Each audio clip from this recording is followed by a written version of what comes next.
By the way, it was funny, like how the scheduling of these interviews works. 2 days ago, actually, I published an episode with Peter Wust, yes, who I believe you know from ours. Yeah. And I'd been preparing my interview with him, and suddenly I checked the references and saw that he had some papers with you together, and I didn't realize at all that there was a connection between basically these guests who I had very briefly after each other. And just before that, I talked to Mary Elizabeth Sutherland, who's editor at Nature, or senior editor at Nature, and responsible for the behavioral sciences. And in both of those, we started talking about music because Mary Elizabeth was a semi-harpist almost. Yes, I'm happy to talk about music. Yeah, exactly. That's why I thought we could start talking about music again, because it seemed to me from reading some articles of yours that I've seen here and there, and from some interviews, that you were quite into music. So maybe, or even your brothers are both professional musicians. So why did you not become a musician? I was not good. Well, it's a good question. I played the viola for many, many years in an amateur string quartet and in orchestras, and I was on 2 occasions paid. That's not bad. So that's not bad, yeah. I mean, I played music all my life, and I never got paid, I think. But yeah, by the way, I saw that in the Two Heads book, you mentioned that you played the viola. And how does one get to play the viola? It seems to me. Oh, well, no, it's very easy. The reason you get to play the viola, particularly in orchestras, is because there are always too many violins and there are never enough violas. So you can get a job. You can get in there. And also, my story is that, of course, you have to learn to play in the alto clef, which is a little bit weird.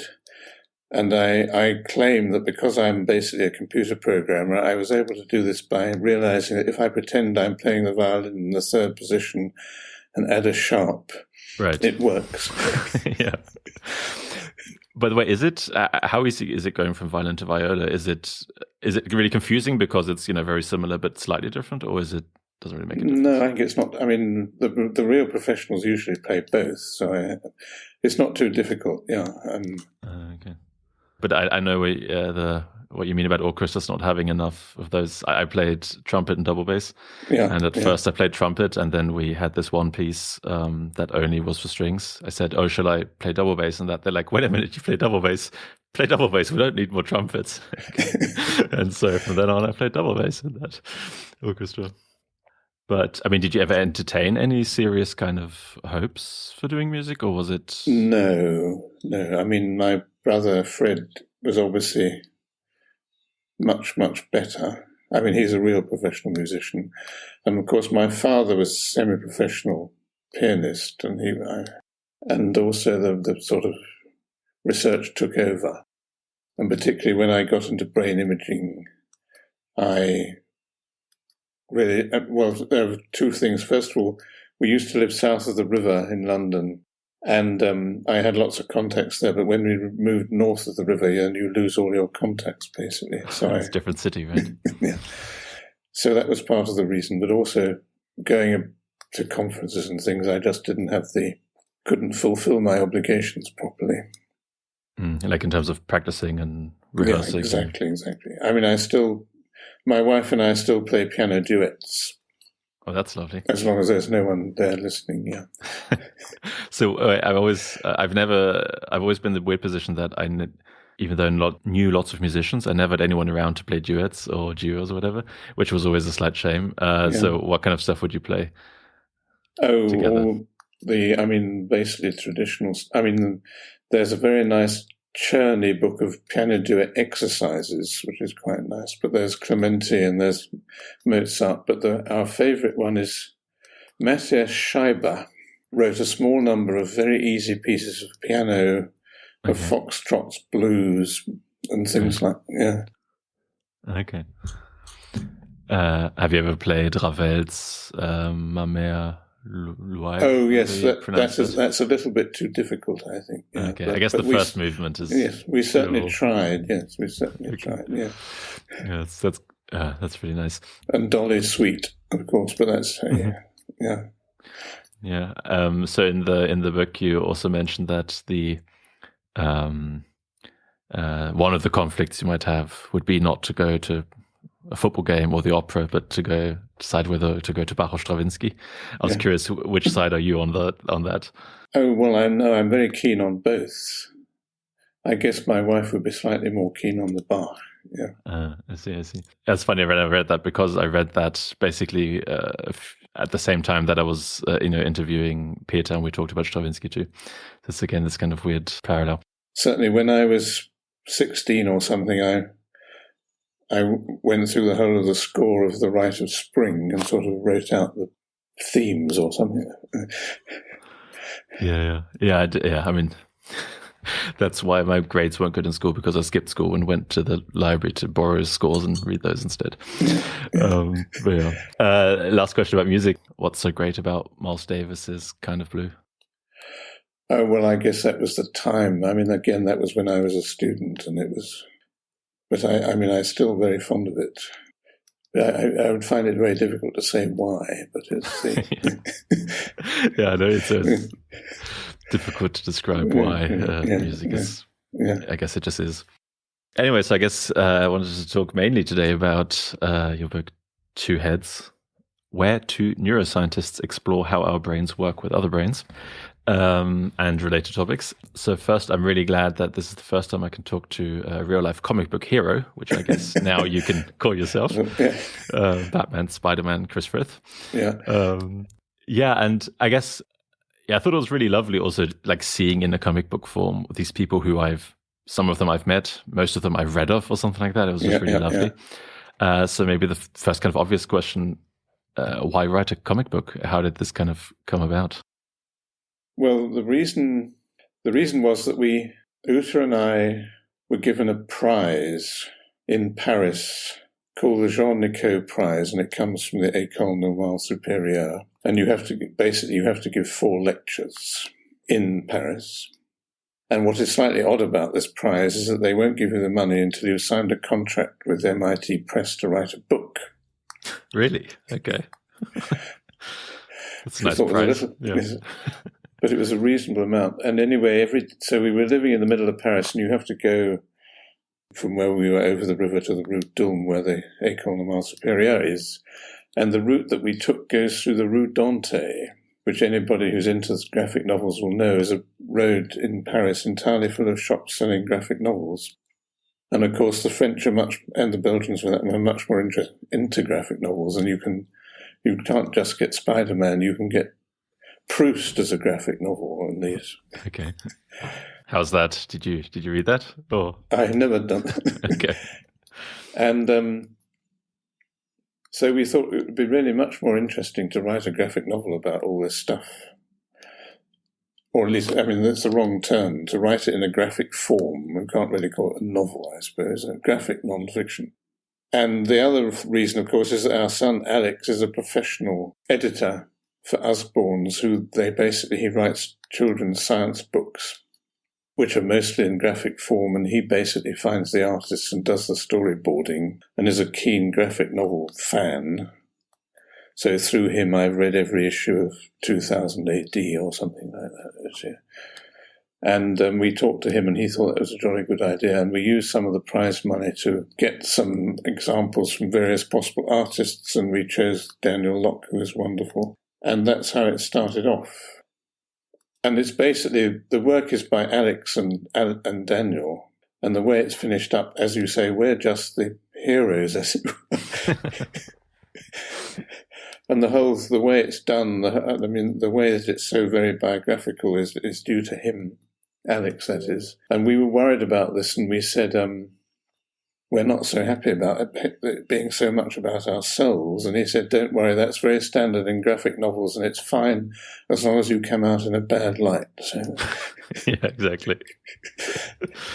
So that's I don't think you do, though. No. I think it's, as I said, like it's just I think it's a lovely book where, yeah.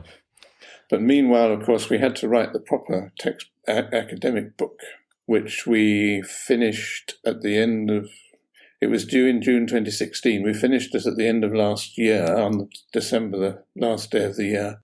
And because it's an academic book, of course, it got assessed. So we are currently just halfway through revising it. Okay, I was wondering on your website it said there's this other book coming out at some point. And in a sort of way, it's the sort of background to the comic book version, although it actually has much more in it. But it has all. I mean, I think I'm quite pleased that this is one of the first comic books with references, but the academic book will have even more references. Yeah. Yeah, I mean, it's crazy to me also, like how much science, I mean, obviously you can only like allude to stuff or mention it briefly. I don't know but how many words does each chapter have? Is it like in the comic book? Yeah, because I'm not sure, but it was I was just curious because it's like just like how much science you discuss on on so few words with like a speech bubble here and there. Well, that's right. But I mean, one of the things that struck us is that particularly if you're a neuroscientist giving a talk, the vast numbers of PowerPoint or Keynote slides with pictures on. So in a sense, we're producing the slides and the bubbles of the talk. Okay, that's interesting. I never thought about it that way. Yeah. And it's very annoying when you write an academic book. I mean, it's not quite as bad as it used to be. You're not allowed to have colour. Too expensive. Or it has to go into the middle, yes. Yeah. Although your book has the Making Up the Mind has colour, right? Yes, but again, it's tipped into the middle, if I remember. Yeah. But I'm curious, like, you said that your son and Daniel Locke did kind of most of the putting it together, but I'm assuming, how did it work practically? Did you kind of talk to him about what the science was? Or? Yes, we had a list of the experiments we thought should go in, roughly speaking, all the topics. And then they did them, and then we had to check whether we thought it actually correctly said what the science was. And there's one a bit I quite like was about Dean Mobbs and the trolley problem, where something we talked about, there was an experiment that hasn't actually been done yet.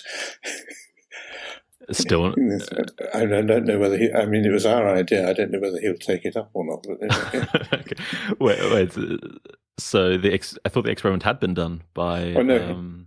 Was a different version? No, it was a twist on it, because the idea was that people, what was nice about that experiment was if you asked them hypothetically what they would do, they would say they'd give all the money to have the shocks being avoided. But if you did it in real life, as it were, then they would say, oh, well, we'll keep some of the money and they can get we can get a little money and they can get just a little pain.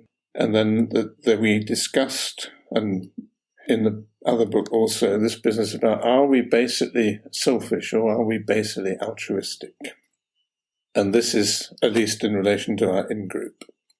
And this is something that Uta and I have slightly different opinions of, because I am more inclined to think we're basically altruistic and she's more inclined to think that we're basically selfish. But the experiment was, if you did the trolley problem in real life, as it were, and you gave a cognitive load, would they become more altruistic or more selfish? Right, so you kind of distract them from, you don't allow them to think about the problem, but let them exactly. Respond more intuitively. Yeah. And we did that with my friend Masahiko Haruno in Japan, and where we were using the dictator game or one of those games.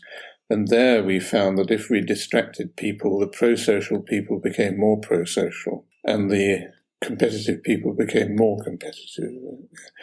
Right. So like deliberation makes everyone slightly more similar almost, or? No, that's pulling them apart in this case. So the pro-social become more pro-social. Sorry, I meant deliberation makes them also, right? Because if they're distracted, then... Yes, exactly, yeah. It's funny that you mention Haruno, because it's funny, like I'd been like reading some of your papers and the books in preparation, that kind of stuff, and then I completely like realized just today basically that one of the papers that everyone in the lab has read is your Haruno and Frith 2010 Nature Neuroscience paper. And I thought maybe, I wanted to ask about kind of neuroeconomics and the kind of, let's say, neuroscience of economic games and that kind of stuff. And I guess that paper kind of plays into that a bit. I was curious, like one thing that I always find slightly difficult is that it seems to me that economists and psychologists and neuroscientists there's something fundamentally different about the way they approach and look at things. Yes, absolutely. But they do very similar things, and I haven't necessarily quite figured out what it is. So I'm curious, like what's the difference here between the two fields or approaches? Or? Well, yes. I mean, the most obvious difference, which is not quite relevant to your question, of course, is that psychologists were perfectly happy to deceive people. Yeah. And the economists think this is wrong to the extent that they will not include psychology students in their experiments for fear that they've had experience of being deceived, which is quite interesting. I guess the main difference is that, I mean, I had an interesting chat a long time ago with a very eminent economist in Oxford. And I was saying, doesn't it worry you that people don't behave in the way that your classic model says they should? And he says, no, not in the least, because our models are not about how people do behave. Our models are about how people should behave, which is a very different sort of question. And also that they seem to be yes, in that sense, they're very normative. I mean, I think psychologists are much more interested in putting people in situations and seeing what happens. And I think the economists are much more interested I mean, I can't remember, we put it somewhere in our academic book, what the difference was, that they're much more interested in having a very clear model. Yeah, I think, or in this book, I think you said they're much more interested in the strategies people choose, whereas psychologists are interested in how they make the decision. Yeah, in a much broader sense. Yeah, I mean, it seems to me that there is this kind of divide, but that to some extent also it's, I think, a slightly false divide because, I think economists kind of say, if these are the utilities you have, then you're going to make this decision. And psychologists is more about like figuring out where the utility comes from. Yes, exactly. I mean, that's very interesting because of the sort of Bayesian view. So the one story was that people are irrational because they're not choosing the best option. And then the Bayesians come in and say, oh, well, yes, it's all a matter of what the priors are. So the danger with that is you can always show that somebody is rational if you can work out what the priors would have to be. And I think that's quite an interesting dichotomy there. So, I mean, Chris Summerfield in Oxford has written about how you can show that ignoring the base rate is perfectly rational in most situations or something. Yeah, I need to read more of his papers. He has lots of really interesting stuff. Yeah, I mean, I'm curious, like how much, I mean, it seems to be that that you're very interested in talking to people from different disciplines. Yes. I think there was one, I think this might have been in the BPS interview you did 10 years ago, something like that. I think you said something like when you did your PhD with Hans Eysenck, he said don't talk to the, whatever it was, like people doing something slightly different. Well, it's virtually, we had two corridors for clinical psychologists and experimental psychologists, and I finished up in the experimental corridor and never really spoke to the clinical psychologist, but I once said it would be very interesting to talk to him as a physiologist, and he said, no, don't do that. Yeah. But it seems to me that you're kind of the opposite, right? You like talking to people from different disciplines. So I'm curious, like when talking to people from economics, I mean, was it ever difficult because of common words but different approaches? Oh, well, yes. I mean, you just have to do your homework a bit. But I mean, certainly talking to behavioral economists, I mean, I've talked to people like Ernst Fair, and that was absolutely fine. And my friend Bahadur Barami, who I did a lot of work with, did some work with Ken Binmore, who's a hardline game theoretician, and has a very low opinion of Bayesians, but I mean, it's still possible. Yeah. Okay. Yeah, I mean, that's something that I'm also really interested in, want to get kind of going. But yeah, it's funny, we published this, we submitted a paper and got, which is like vaguely game theoretic, although for me it's a psychological paper that uses game theory, and we just got completely destroyed by someone from game theory, because like, this is all irrelevant, we've known this for like 50 years. Well, that's the trouble, yeah. I mean, when I was at All Souls for a while, and Celia Hayes had done a very nice paper with stone, paper, scissors, showing that people imitate.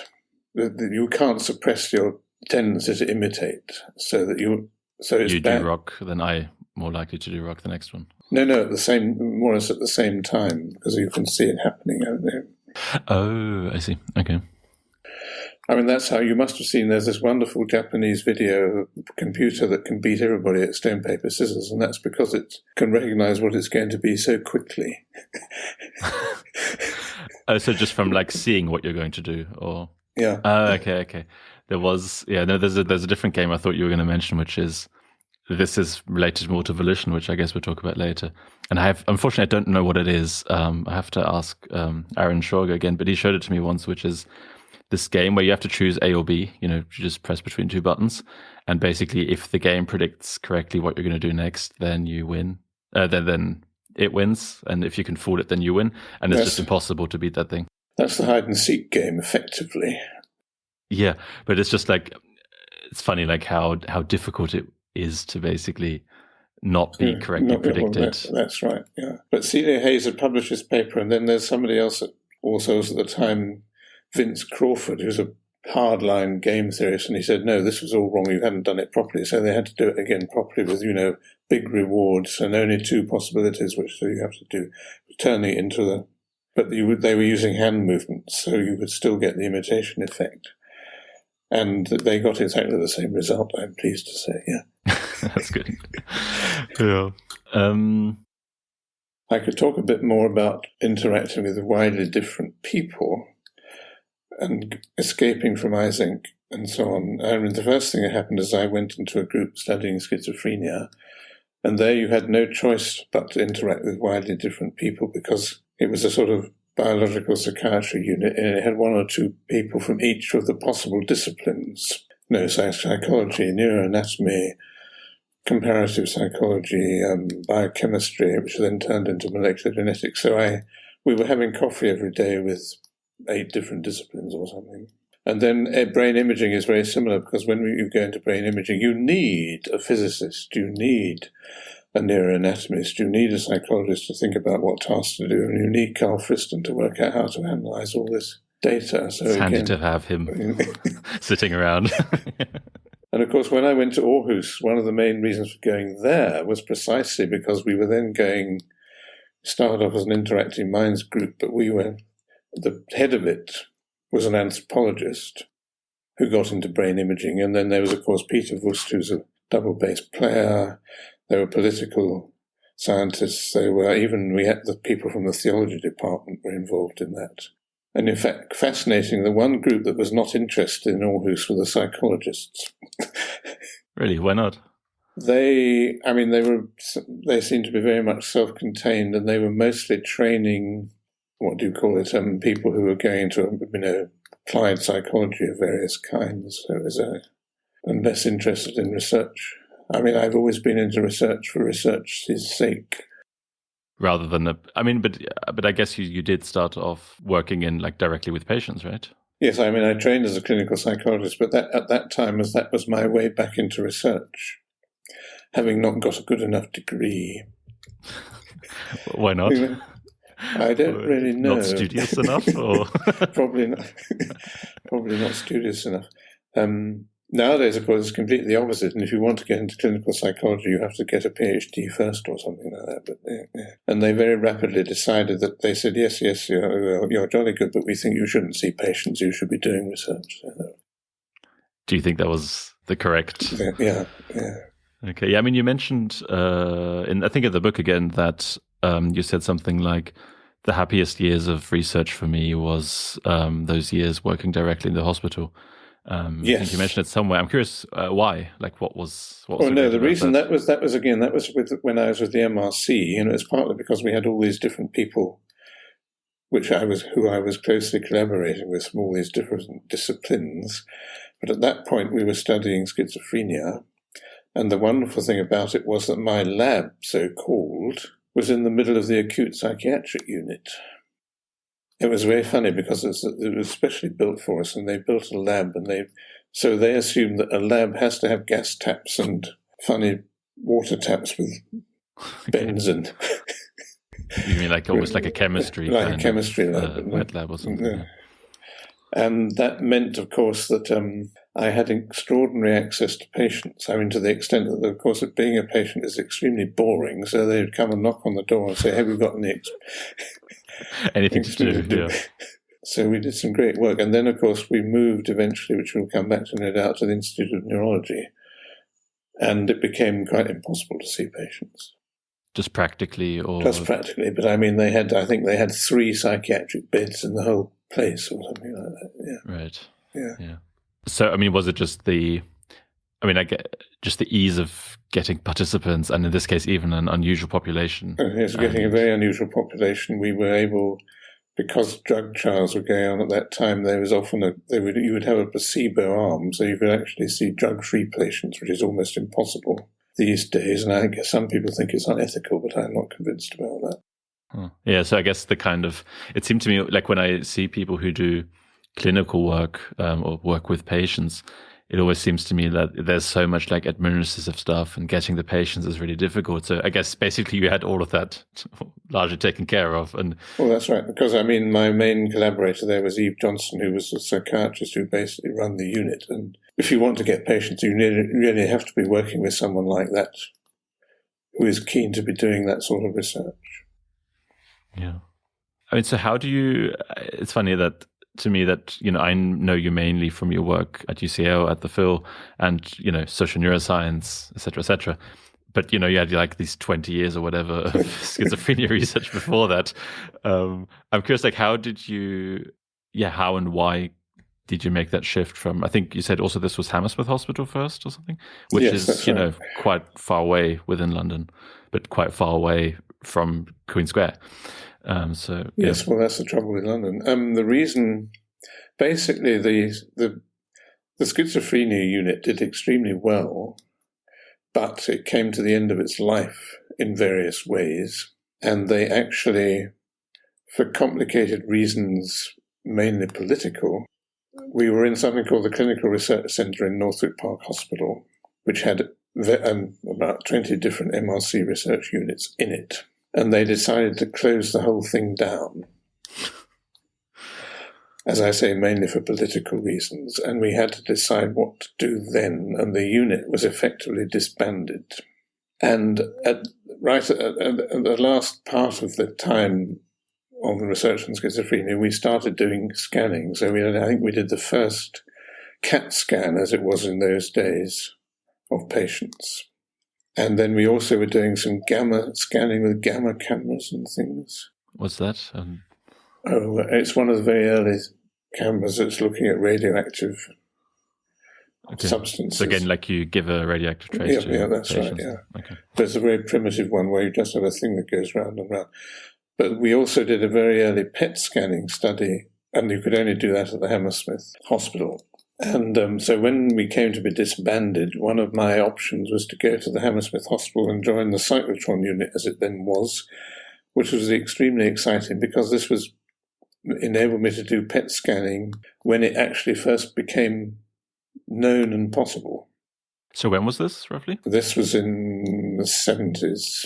And there was a famous paper by Michael Posner and... it's Mike Posner and I can't remember his name, but Posner was a famous cognitive psychologist, I should say, and then the chap he was collaborating with was a radiographer who had started doing PET scanning, and they had a couple of papers in Nature and Science, basically going from the traditional cognitive neuropsychology, which is where you have a box and arrow diagram of functions and brain areas mapped onto it by studying patients with lesions, and they were able to do the same picture, except they were now studying healthy volunteers in a PET scanner. And I thought this was absolutely wonderful, and luckily they took me on, and that's where that was how the shift happened. So we really started doing scanning, and this became possible. And that, of course, is where I got together with Carl Friston and various other people. So they were all already at the Hammersmith Hospital? I think he arrived shortly afterwards. In the 70s? No, in the 80s, right? Or when was... Yeah. I can't remember when. I mean, the first schizophrenia paper with CAT scanning was 1976. That's right. And I think we were doing some PET scanning, in 91. So it must have been in the late 80s. Okay, I didn't know. So basically all of, most of the people who started kind of the functioning Imlin laboratory were together but at a different building. Yes, so in the Hammersmith, yes. I mean, so there was Carl arrived, Eleanor Maguire arrived, Kathy Price arrived, Ray Doan arrived, and that was the core of what became the FIL later on. I mean, all set up by Richard Frickovia, of course. Yeah. Okay, I didn't know that all of you were that early together. I thought it was the kind of thing where the thing had been, the center had been created at UCL, and then people just No. I think that's why it worked, because we were already working together. The newcomer was Bob Turner, who was the person who knew about fMRI. So I'm curious, what did you first think when you heard of fMRI scanning, this new opportunity? Because I think you alluded somewhere to it that it was also kind of controversial in the beginning, or people didn't quite believe it. Well, that's right. So what was kind of your... I thought it was very exciting. The problem with doing PET scanning is you have to inject people with radiation, and the health and safety became more and more strict. So during the time we were doing it, first of all, no women of childbearing age, and then you were allowed to do it once a year, and then you were only allowed to do it once or something. And there's a nice graph you could draw. I actually have a certificate somewhere which allows me to give radiation to people, which I've never... Still today. But you have a nice little graph where you have an amount of radiation along the bottom and bad side effects up the side. And there were really only 2 points on it. There was Hiroshima up there somewhere, and a PET scan down there, and we didn't know whether it was a straight line or that sort of curve or that sort of curve. Okay, so you needed something that was that allowed you to test more people more frequently, or... Yes, exactly. And of course, in the early days, which is again a sort of slightly comical story, the way to measure blood flow properly, you had to have an intravenous line. So it's not just, and obviously you have to stick something in to stick the radioactive oxygen in. So you had to have an interarterial line, which is not very pleasant.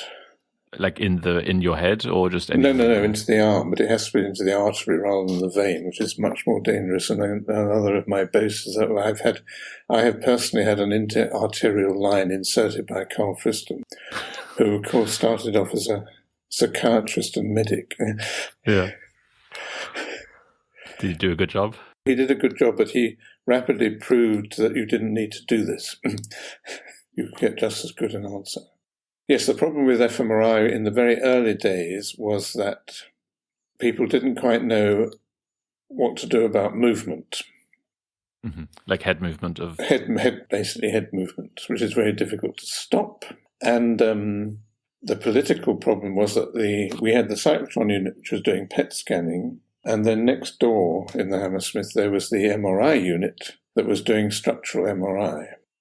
And they, in particular, were deeply suspicious of functional MRI, and they had done a study demonstrating that you could, using visual stimuli, you could show that the sort of movements of the head caused by every time the light flashed on and off could account for the activity you apparently saw in the visual cortex. And this got quite a lot of...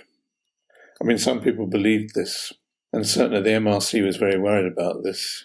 And there was a meeting we had about this problem where people came from all over the world, particularly from the States, where they were doing more functional MRI. And it all became a bit dodgy because they were saying it's all very well to saying, the movement of the back of the head when you flash things on and off can cause this. But why is it that we're also getting activity in the auditory cortex from sound and activity in the motor cortex from moving your fingers? It seems a little bit far-fetched to say that you've got different movement disorders. And luckily at that point, the Wellcome Trust basically decided that they want to have an imaging department. So they didn't have any in the UK. Well, I guess Wellcome Trust is for the UK, and so they just didn't have one. Didn't have one. So we got, and whereas the MRC was worried about it, Richard Vicovic really moved in on that and put in a wonderful proposal, and we got the money with PET and MRI. And initially, I was using PET, but they eventually worked out how to do the MRI, which is obviously much better in many ways, although you still can't do things like dopamine and so on. Mm-hmm. Yeah. But the new department is then the one that was at Queen Square? Or is yes. That still at... And that was delayed for a year because the building that we're in, which used to be a nurse's home, is called St. Joseph's House or something, they had lost the deed, so no one knew who it belonged to. So there had to be an act of parliament in case somebody turned up. And did anyone turn up and say this is my building? No. Okay. So that was delayed for a year, but then completely rebuilt inside, keeping the front. And that property would be worth a lot of money, though, in Central London, right? That's not a cheap property to lose. Yeah. But I think that's the reason for the success of the FIL. Nearly all of us had been working together before it even was thought of, and also during that year in which we couldn't move into the new building. I'm very keen on things working bottom up rather than top down, if you want to have a good unit of that kind. I mean, it's very similar with in Aarhus, where we started off with an interacting mind group, and they now have an interacting mind centre, and that again was because a lot of people being already there and working together. Yeah. So by bottom up, you mean this kind of, there's already a group that wants to expand rather than someone's, but I guess, so I guess the Wellcome Trust said like, we want to have a centre, but you said we already are a centre. Or... Yes, and we had to show that we had some MRI expertise as well, which was bringing in Bob Turner and some of his people. Mm-hmm. You mentioned somewhere that, I think again in this BPS interview I saw, by the way, for people new to the podcast, I'll put links to anything I mentioned basically, or that Chris mentions, papers, interviews, whatever, in the description of the podcast. That, what was it? One of the, because you were basically the first group to have access to an MRI scanner, you could basically do whatever you wanted and get it published in Nature Science. And that then, and that stopped at some point. That stopped. Yes, I mean, one of the first papers that was published had only 4 subjects. Yeah. Does actually, do the early studies still hold up? Or is it, because I guess it's changed so much since then, right? The whole... Yes, no, the basic, the sort of vision, motor, auditions type stuff holds up. I claim that we did this very early theory of mind study using a PET scanner at the Hammersmith, which I think was published in 1995, and that basically, one of the things we claimed there was medial prefrontal cortex, and that has held up quite well. Very well, yeah. And there's a nice story about that, because we had a grand opening conference and banquet, and various people came over from the States and other countries, and we gave talks. And I gave the first talk about the theory of mind area in the brain, and before it had been published. And many years later, one of the people, eminent people who was there at the meeting said, "We all thought you were mad." Trying to find, specific brain areas was such a woolly concept. Yeah. I mean, did you think you were mad at the time, or did you think it was the most sensible thing to do? Or well, that was again, that's the sort of start of the next step in the story, because my wife Uta was one of the earliest people who demonstrated this theory of mind problem in people with autism, with Simon Baron-Cohen and so on. And in particular, they had shown that this seemed to be very specific. So the same people who were very bad at mental causality, which is what theory of mind is about, were perfectly good at physical causality, although in many ways computations are just as complex, if you like. And you could also show that people with Down syndrome did not have this specific problem. So the question there, it suggested that there was plausibly a dedicated brain system that was being damaged while other bits were remaining intact, rather than being a general problem. I mean, this is in the days when autism was still strongly associated with what we used to call mental retardation. So it was a sort of just kind of general disorder. Yeah. So that was the reason for scanning it very early, because we had all the tests and so on, and it seemed an interesting idea to go into. And that, of course, is immediately starting to talk about social cognition. And roughly, also at that time, we were studying people with schizophrenia and showing that they were bad at so-called theory of mind tests. But we had the idea that this is for the opposite reason.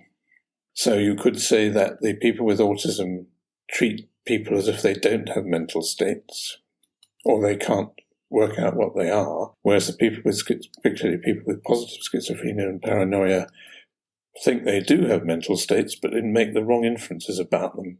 So it's sort of over-mentalizing and under-mentalizing. And in a sense, that's why we started. It's interesting because Uta and I didn't really work together until we retired, which is, of course, a long time ago. But it started because of these joint interest in autism and schizophrenia, and maybe they're both problems about social interactions. Although I guess isn't I'm not at all basically read in the schizophrenia literature, but it seems to me that what you just said about the over-mentalizing in schizophrenia is more a general problem of inference in the brain, or? Well, no, that's very interesting. People have done that because yes, that was one story, it's just irrational, but actually people with particularly the positive symptoms can be jolly good at making inferences. I think you can make a case that it's more to do with the social inferences. And yes, I remember there's a nice story, a funny story again. One of the things that people with schizophrenia do is called jumping to conclusions, which is basically you have this classic computational test. So you have two jars, one with mostly yellow beads and one with mostly blue beads. And then you're told this person is going to pick a series of beads from one of these jars with replacement, and you have to decide whether it's the blue bead jar or the yellow bead jar. And the question is, how many do you have to remove before you make your decision? And people with schizophrenia make their decisions earlier than controls. Hence, jumping to conclusions. So basically, you get like two yellow ones. You're like, yeah, that's definitely something like yeah. And this was presented a long time ago when Geoffrey Hinton happened to be in the audience. Okay. This is not my work on schizophrenia. And he got up and said, "Yes, but they were perfectly right. That is the point where you should say."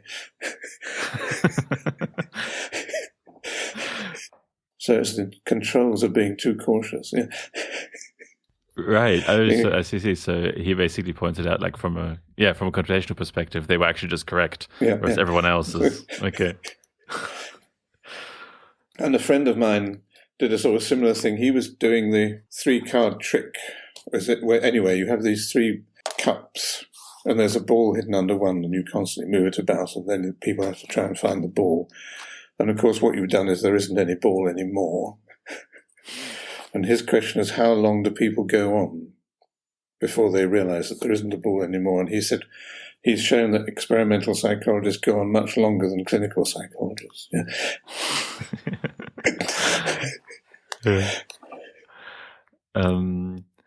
I'd maybe like to go slightly back and talk about the kind of whilst we were doing a bit of the history and you doing schizophrenia. I'm curious. So if I remember correctly, there was, I think maybe from reading Daniel Wegner's book or something like that, there were like some cases of schizophrenia and abnormalities of volition or something like that in them. I'm curious, because you were also interested in volition, did that come from that? That came from that. No, the interest in volition certainly came from schizophrenia, where one of the classic so-called Schneiderian symptoms is the delusion of control, where the patient thinks or feels, however you like to describe it, says that, my actions are not being made by me, it's some external force. And these can be quite trivial actions, like combing your hair or drinking out of a cup. And I was trying to think about how one might... So this goes back then to what we were talking about a bit earlier. So one story was that the symptoms of schizophrenia are just irrational. You can't understand them, which I didn't like. And I was trying to say, well, what could go wrong that could give you a symptom like this? And I became very interested. There's this phenomenon of corollary discharge, which goes right back to Helmholtz, but Sperry and people like that were talking about it, which is what Helmholtz pointed out is that why is it when you move your eyes, you don't see the world jumping about all over the place? And the answer was that you can predict in advance what's going to happen because the message that goes to the muscles to make your eyes move is also sent to the perceptual system to correct for this. And the same happens with hand movements and all sorts of things. One idea was that you can have a delusion of control if something goes wrong with this system. This enables you to detect if something happens that was not due to your movement, then you know it's caused externally. So if something goes wrong with the system, they might start getting signals saying that what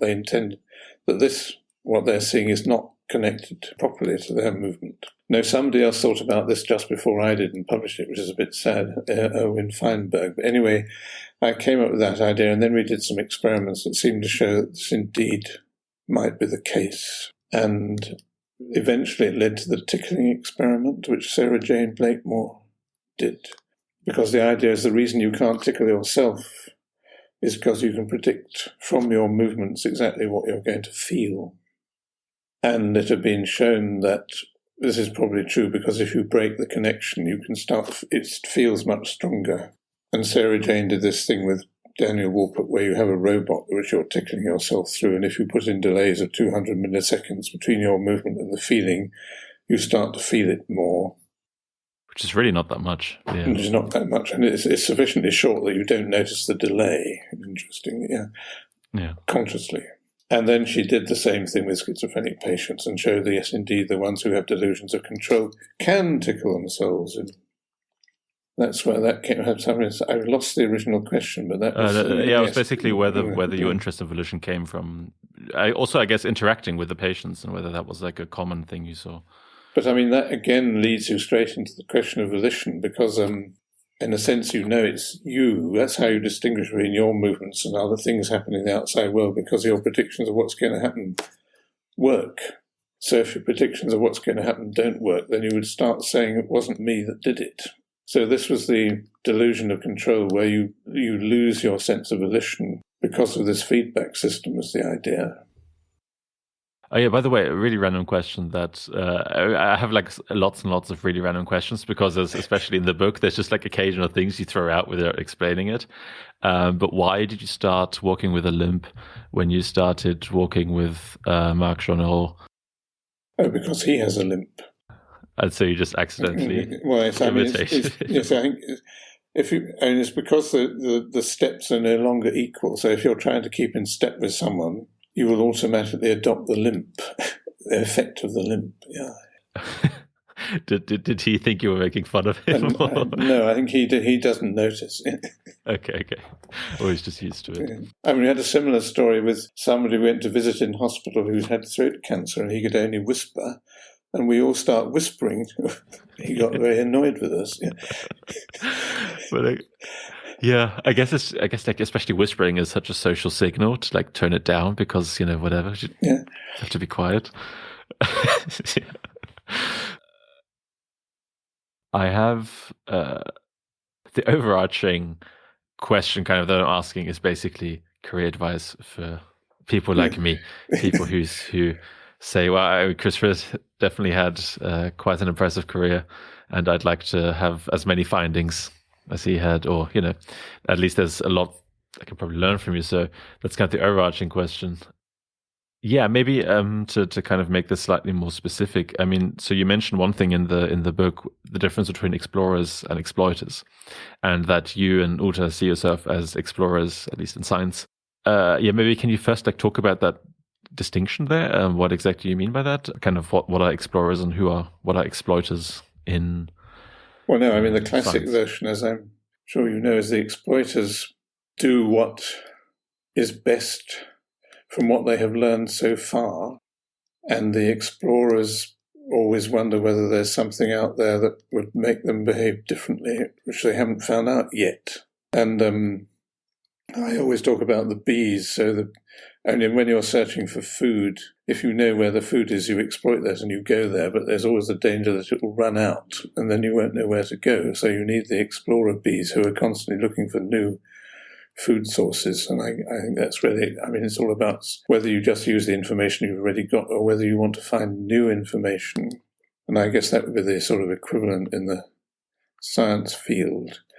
But one of my favorite papers, which is when I was doing my PhD, was discovered because I went to a library as one did in those days and read some journal as one did in those days and found some completely irrelevant paper that was much more interesting, which led me into doing Fourier analysis of hand movements and things in tracking tasks, which was originally had been used for eye movements, and then I was applying this to hand movements instead.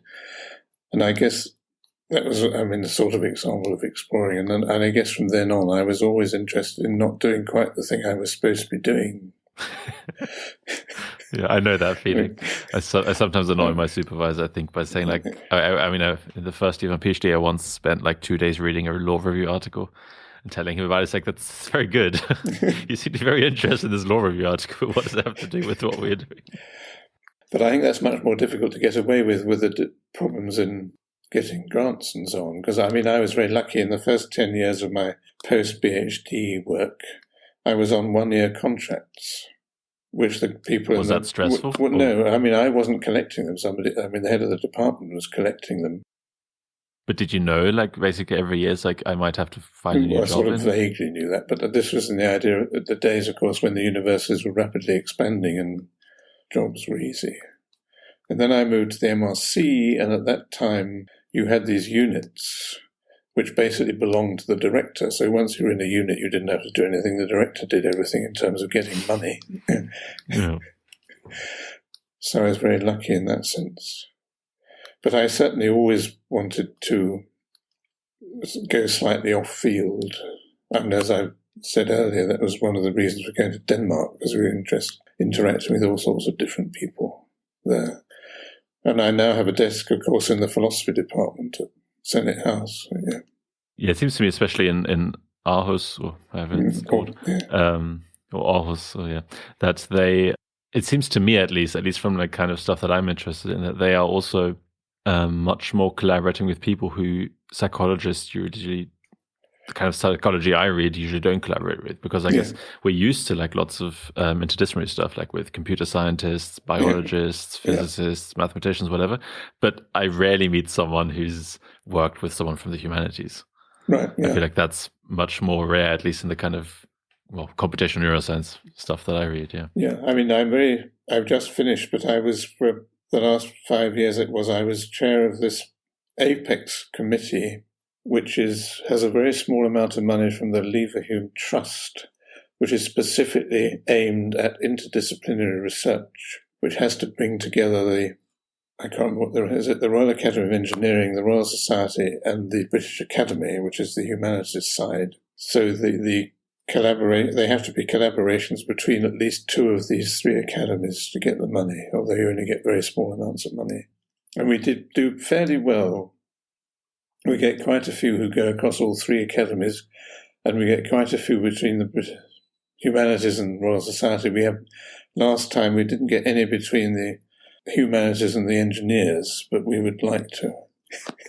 Yeah, but I'm curious, like with the explorers and exploiters, how do you balance that? Because, to some extent, I feel like I can come up with a new experiment every day, but then I'll have several years of not actually doing anything.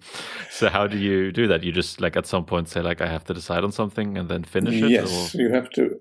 Well, you can certainly start things, and sometimes you find that they don't work. So you probably have to be quite good at dropping things as well.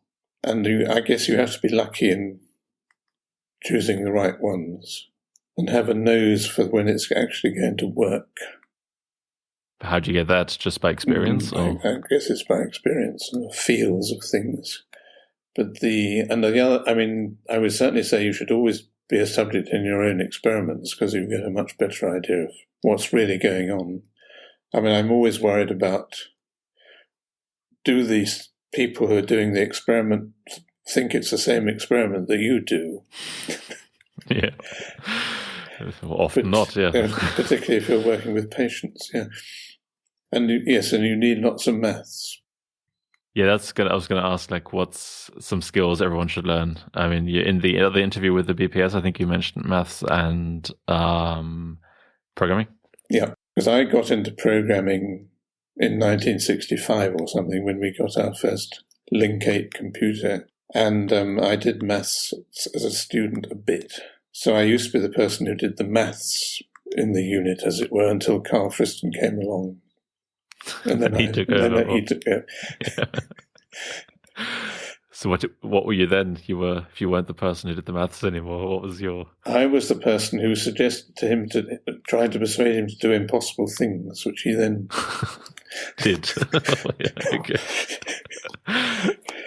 Come on, Carl, do it.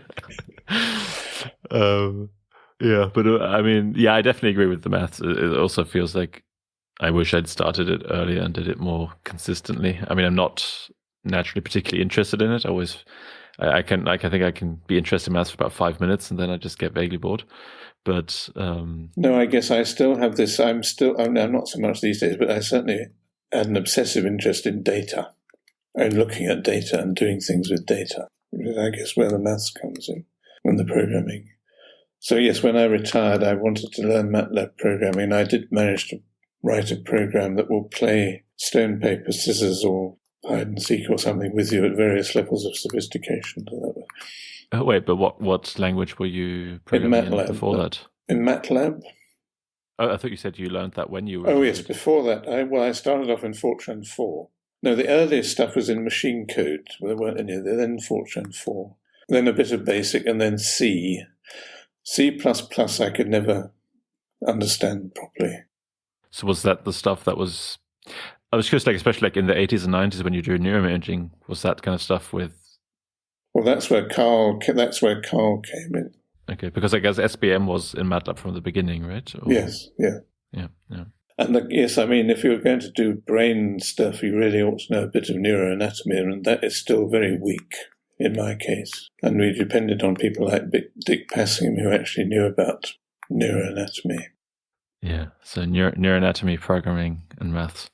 Yeah. I guess in maths, just the basics, right? Like linear algebra, probability theory, calculus, or any, I guess, the fancy stuff only if relevant. Like, yes, I mean, in a sense, MATLAB takes care of some of it for you. Yeah. Yeah. I guess. Yeah, it's the whole thing. Like, you learn how to do some sort of thing, but then you can just put it into Mathematica or MATLAB or whatever, and just spits it out. I mean, the other thing that certainly Dick Passingham always used to say, and I tended to agree with, there's a danger, particularly in brain imaging, that you have these packages that actually do everything for you when you just press a button. And we would always say you should look at the raw data. Well, sometimes that's quite difficult to do. But Yeah, I definitely agree. Like, you can just press a button and in some sense it can be really useful, but also I guess it's a bit like the way statistics is often taught in psychology, which is you just do a t-test and they get a p-value, and then that's all you care about. You don't actually think about like what's going on, but what the test is actually for, and all these kind of things. I hope you don't mind me ending on this question, but there was fairly early on in the book, you wrote, the superhero character of Chris Frith said, occasionally I wonder, have I wasted my life? Even such a little thing as a working definition of consciousness is ever out of grasp. And then it seemed like the superhero character of Uta Frith tried to console you with it. But yeah, I'm curious, like, how do you... I mean, and then the second quote maybe, which is much more optimistic later on, is, isn't science marvelous? We've devoted years of our lives to trying to understand things literally nobody understands. And we basically know we're going to fail in our lifetimes at least. So I don't know, I mean, especially asking because sometimes it feels like, you spend so much, like, I spend time, you do all this research and then you have this, like, minuscule seeming finding that comes out at the end. And, like, was it worth all the effort and all that kind of stuff? So I'm curious, how do you think about that? Oh, I think yes, I still think it is worth all the effort. And that's probably because I can't remember how much effort it was. And I'm still interested very much in consciousness, even though I don't know what it is. And I know, but there are lots of theories that I know are definitely wrong. Yeah. Yeah. So making progress by exclusion. Yeah. But I guess, yes, it is. You have to forget the ones that didn't work. Or just kind of assume that, a certain percentage is just not going to lead to anything, and focus on, I mean, I guess in your case, quite a few very cool papers. Well, I've been lucky. I mean, Peter Medawar had this book called The Art of the Soluble or something like that, which is what is partly to do with that. But you have to have an intuition about what's soluble and what's not soluble, I guess. But I guess consciousness seems like one of those questions. I think consciousness has become more soluble in the last several years, actually.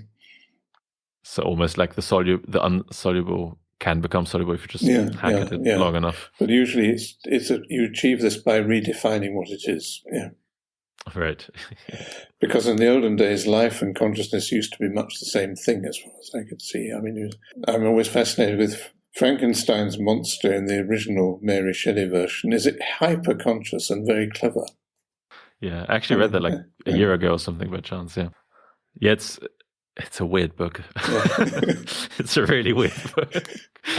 But yeah, definitely. I mean, the monster's completely self-aware of everything. It's just a human, right? I mean, It has the same emotions and feels ashamed of the way. And it's only relatively recently, and I think that life and consciousness got sort of split. And in fact, there are still these panpsychics who think everything is conscious, but that's clearly nonsense. Yeah.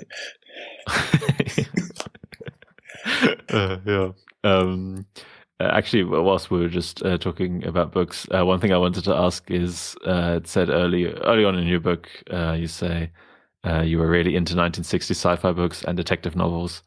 So I'm curious, any recommendations there? Oh, well, I mean, the science fiction, I'm still fairly obsessed with Philip K. Dick, but was particularly influential. And he's always talking about hidden realities and things. And of course, when I was reading him, he was not famous, but now he has all these films are made of his stuff. And I guess detective stories are a bit similar because you're given lots of data and you have to discover what is the model that fits. I mean, Agatha Christie is still the person who can do this most brilliantly. And I'm not really into the new people quite so much. I mean, Edmund Crispin I used to be very fond of, but it was a long time ago and he didn't write very many.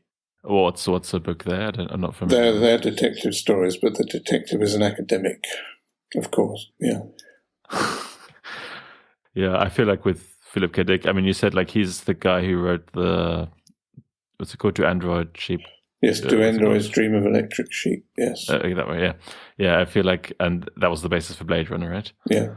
Yeah, and I feel like I have to probably watch that again because I watched that one, I don't know, like 10 years ago or something, and I just didn't get what was interesting about it. But when hear like, I think also you mentioned like it's about like what's the difference between a human and a robot and these kind of things. I think maybe that stuff just like went over my head, something like that. I'm not sure, but there's a real possibility it did. Yeah, I guess I've kind of run through most of my questions, or now I'd just be bringing up more random topics. So unless you have anything you want to add, I don't know, anything you want to tell the world? No, I don't think so. I mean, the graphic book I'm very pleased with, but I'm slightly disappointed that it seems to be being perceived as a graphic novel and not as a popular science book. Right. The difference being like a graphic novel is just not just, but it's a story. Yes, which section it goes in the bookshops and that sort of thing. Yeah. And who reviews it? Do you think though it might sell more copies in the graphic novel section than the all popular science? Or no, I think it's doing okay in the graphic novel section, but it's not getting into the popular science section. I mean, it definitely is the popular science. But I mean, there's no doubt about it. Yeah. So if any owners of bookshops are listening, that's exactly right. Yes. Please put it in the appropriate category.